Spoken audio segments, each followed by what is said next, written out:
Good morning, students. Today we will start chapter 4 of civics, and the name of the chapter is the judiciary. Judiciary means laws. Judiciary क्या होती है? जो laws, जिन rules को हम follow करते हैं, these are included in judiciary. और laws किसी देश के लिए बहुत ज़रूरी होते हैं. इन केस अगर हम ये सोच लें कि हमारे स्कूल में कोई पीरियड सिस्टम ना हो, कोई रिसेस ना हो, रूल्स हो ही ना, तो क्या हमारी लाइफ कैसे चलेगी? तो क्या स्कूल प्रॉपर चल पाएगा? बिल्कुल भी नहीं चल पाएगा.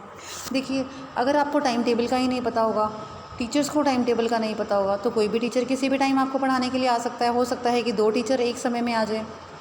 ठीक है, तो इसलिए ऐसी प्रॉब्लम क्रिएट हो जाएंगी.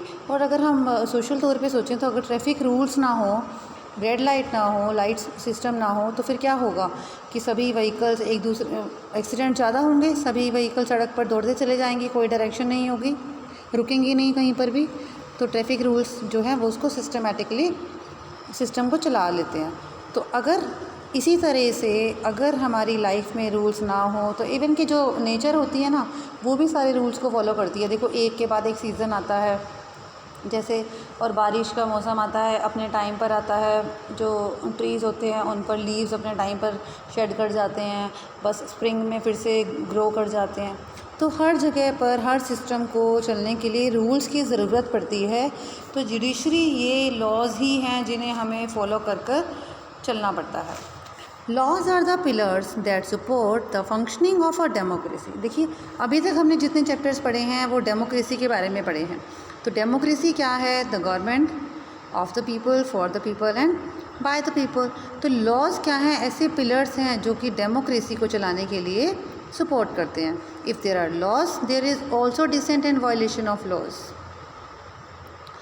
अगर लॉज हैं तभी तो हम उनको फॉलो कर रहे हैं और सिस्टम बना हुआ है प्रॉपर. अगर लॉज नहीं होंगे तो क्या होगा? डिस्प्यूट्स होंगे, वायलेशन होगी, हर जो इंसान है वो आपस में लड़ेगा, झगड़ेगा. अगर पुलिस नहीं होगी तो चोरियां होंगी, क्राइम्स होंगे. तो ये सारे लॉज जो हैं पूरी लाइफ को चलाने के लिए बहुत ज़रूरी होते हैं. तो सारे झगड़ों को to resolve the disputes we need a system of courts which is collectively known as the judiciary. Judiciary means a system of courts. Indian judiciary. The administration of justice and settlement of disputes of different kinds is an important function of government. देखो, हम सबको पता है जो government का जो important काम है क्या है?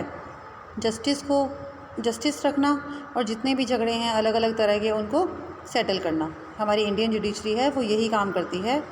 The judiciary which is the third organ of the government is responsible for imparting justice. Judiciary का जो मेन काम है वो क्या है? जस्टिस को प्रोवाइड कराना, न्याय दिलवाना लोगों को. अगर कोई डिस्प्यूट हुआ है उसको सॉल्व कराना, छोटे छोटे क्राइम्स को उनको ख़त्म करना, उनके लिए पनिशमेंट देना. तो ये क्या है? सब जुडिशरी. और ये जो हमारी है ऑर्गन है वो थर्ड ऑर्गन है. हमने पहले भी पढ़ा था ऑर्गन्स के बारे में. तो जुडिशरी जो है वो हमारी थर्ड ऑर्गन है. Justice is possible only if the judiciary is impartial and unbiased in its decision. देखो, जस्टिस कैसे मिल सकता है? जब जुडिशरी बिल्कुल इम्पार्शियल होकर, मतलब कि ईमानदारी से अपना काम करेगी, उस पर किसी का कोई प्रेशर नहीं होगा, कोई पॉलिटिकल पार्टी उस पर दबाव नहीं डालेगी अपने फेवर में डिसीज़न लेने के लिए. तो जस्टिस जब प्रॉपर होगा, सच्चाई से होगा, तभी हमारी जुडिशरी प्रॉपर वर्क कर पाएगी. Therefore, it is important that the judiciary remains independent of the influence of other two organs of the government. तो इसलिए ये बहुत ज़रूरी है कि जो जुडिशरी है, गवर्नमेंट के जो 2 ऑर्गन्स हैं, एग्जीक्यूटिव और लेजिस्लेचर, इन दोनों ऑर्गन्स का उस पर कोई भी इन्फ्लुएंस ना पड़े. वो इंडिपेंडेंटली अपने डिसीज़न ले, जिसके फेवर में वो डिसीज़न ले वो सही होना चाहिए. किसी के प्रेशर में आकर उसे डिसीज़न नहीं लेना चाहिए. Now structure of Indian judiciary. Indian judiciary कैसे बनी हुई है? The judiciary works through a network of courts. Judiciary courts के थ्रू काम करती है. और for justice to be imparted there should be more than one court of appeal. तो अगर जस्टिस एक कोर्ट में नहीं लगता है किसी पर्सन को कि नहीं मिला है, तो वो दूसरी कोर्ट में जाकर भी अपील कर सकता है. If any person feels that they have been wrongly accuse in the first trial they should have the right to appeal to a higher court. अगर किसी पर्सन को ऐसा लगता है कि उसे फर्स्ट ट्रायल में फर्स्ट कोर्ट में सही डिसीज़न नहीं मिला, तो फिर वो दूसरी कोर्ट में जाकर, हाई कोर्ट में जाकर अपील कर सकता है.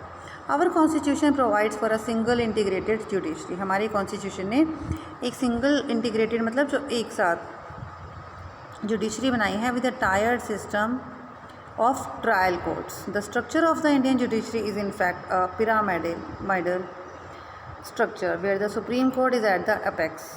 सबसे ऊपर कौन सी है? सुप्रीम कोर्ट, उसके नीचे हाई कोर्ट और सबसे नीचे डिस्ट्रिक्ट एंड सबॉर्डिनेट कोर्ट्स। अब जो सुप्रीम कोर्ट है, हाई कोर्ट है, वो है highest court of the state level. State level पे जो कोर्ट होती है वो है high court.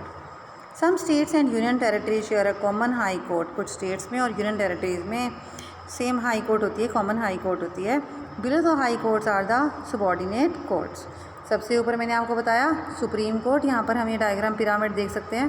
This is pyramidal structure. First is supreme court, below it high court, below the high courts district and subordinate court।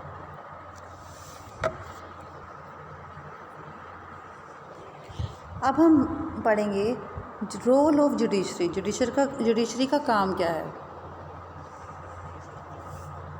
Aadhaar constitutional but conditions apply Supreme Court. On 26 September 2018 Supreme Court ruled that Aadhaar was constitutional but making it compulsory for availing any government service was unconstitutional। 26 सितंबर 2018 को supreme court ने ये rule बनाया था कि जो आधार है वो ज़रूरी होने चाहिए गवर्नमेंट सर्विस के लिए, कंपलसरी है इनको बनाना। Supreme Court questions Delhi government. The Delhi government has been asked to explain how the implementation of odd even scheme for private cars was helping to control pollution। जब दिल्ली में आपको याद होगा कि बहुत ज़्यादा पोल्यूशन बढ़ गया था, वहाँ पर हवा में भी पोल्यूशन काफ़ी ज़्यादा हो गया था, तो वहाँ पर स्कूल्स भी बंद कर दिए गए थे, सारे ऑर्गेनाइजेशंस भी बंद कर दिए गए थे। तो दिल्ली गवर्नमेंट से सुप्रीम कोर्ट ने क्वेश्चन किया था, जो दिल्ली गवर्नमेंट में ओड इवन की स्कीम चलाई गई थी कार्स के लिए, कि एक दिन ओड आ सकती है, कार्स आ सकती हैं ओड नंबर्स वाली, फिर इवन नंबर्स वाली कार आ सकती हैं। उनसे ये क्वेश्चन किया गया था कि इससे पोल्यूशन कैसे कंट्रोल होगा। ये सारी न्यूज़ क्लिपिंग्स हैं जो मैं आपको बता रही हूँ, ये सब न्यूज़ में आया हुआ है कि जुडिशरी का रोल क्या क्या रह सकता है, कोर्ट कैसे कैसे कोई ऑर्डर दे सकती है। In the news clipping we find that the supreme court and the high court have pass judgments on important issues ranging from questioning government orders to protecting the rights of the people. अभी news clipping से हमें पता लग रहा है कि supreme court और high court दोनों ऐसी जजमेंट दे सकती हैं जो इम्पोर्टेंट इश्यूज़ हैं, पब्लिक से रिलेटेड हैं, जो पब्लिक के वेलफेयर के लिए इश्यूज़ होते हैं, उससे उनको हेल्प कर सकती है। कैसे लोगों के राइट्स को वो प्रोटेक्ट करेगी। दस the scope of the work of judiciary is quite wide. तो जो इसका काम है जुडिशरी का बहुत ज़्यादा है, ब्रॉड है।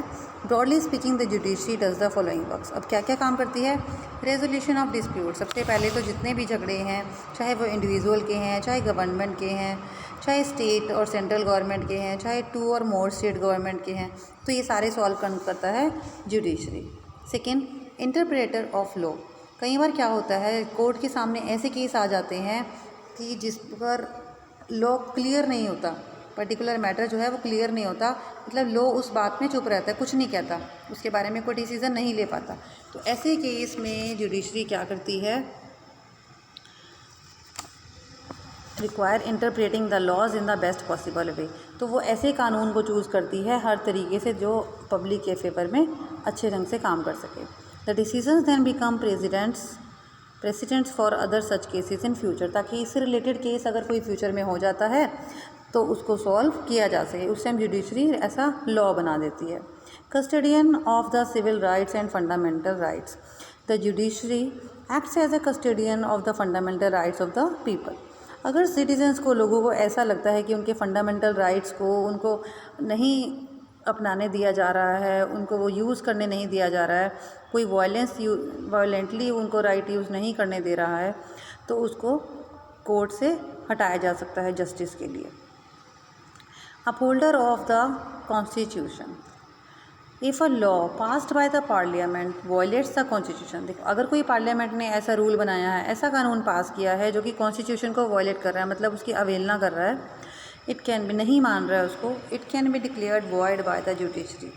तो जुडिशरी इसको वॉइड डिक्लेयर कर सकती है। This power of the judiciary to strike down constitutional law is known as judicial review. इसका मतलब ये है कि वो दोबारा से उसको रिव्यू माना जाता है कि जुडिशरी ने इसे दोबारा से बना दिया है अपने अकॉर्डिंग, समाज के अकॉर्डिंग।